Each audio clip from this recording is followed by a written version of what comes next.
Salam hər kəsə. Learn with Mrs. Sevinç kanalına xoş gəldiniz. Bugünkü mövzumuz refleksiv pronouns. Gəlin baxaq refleksiv pronouns nədir? Refleksiv pronouns qayıdış əvəzlikləridir. İngilis dilində yerlik əvəzliklərinin sonuna təkdə self, cəmdə selves artırmaqla əmələ gəlir. Azərbaycan dilində özüm kimi tərcümə olunur. Məsələn, gəlin baxaq. Myself, mən özüm.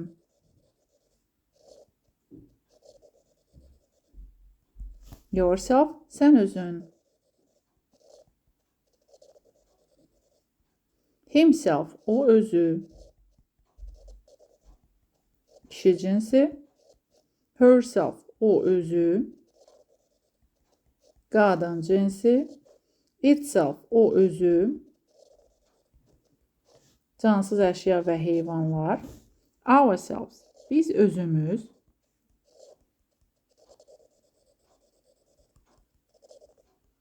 Yourselves, siz özünüz.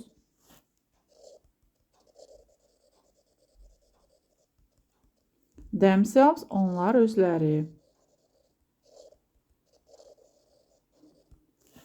İndi isə gəlin nümunələrimizə baxaq. Məsələn, example. Let's do our homework ourselves. Gəlin ev tapşırığımızı özümüz edək.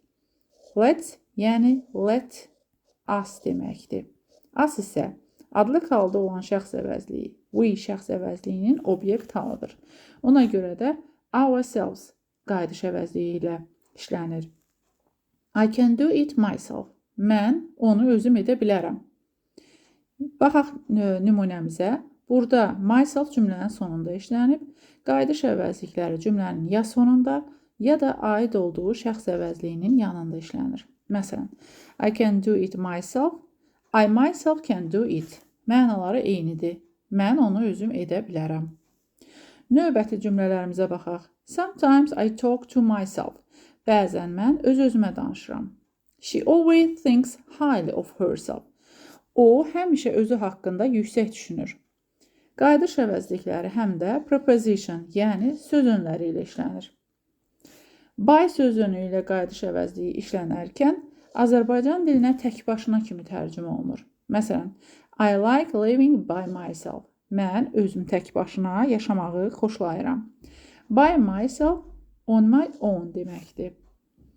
Yadımızda saxlayaq ki, feel, wash, shave, dress, concentrate, relax, meet sözləri heç vaxt qayıdış əvəzlikləri ilə işlənmir.